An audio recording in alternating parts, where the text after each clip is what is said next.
হায় রে আমার আল্লাহ, তিনি যে কত মহান আমরা সেটা কখনো কল্পনাও করতে পারবো না।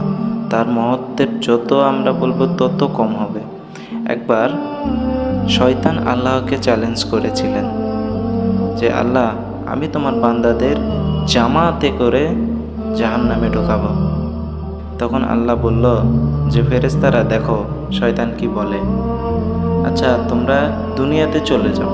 ফেরেশতাদের আল্লাহ বলল, তোমরা দুনিয়াতে চলে যাও, দেখো আমার কোন বান্দাগুলো, গিয়ে তোমরা দেখো যে আমার বান্দারা কি করতেছে।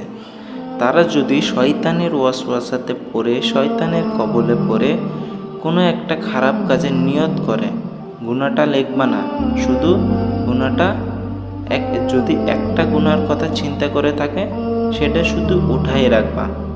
কিন্তু যখন সেই কাজটা করবে, সেই গুনাহটা করবে, তখন কি করবা, একটা গুনার জন্য একটা গুনাহ তার আমলনামায় লিখে দিবা।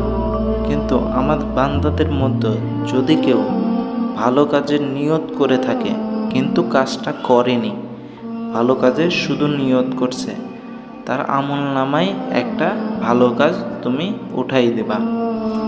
কিন্তু যখন সেই কাজটা করবে সেটা তখন 10 গুণ করে দিবা। সুবহানাল্লাহ, আল্লাহ কত মহান।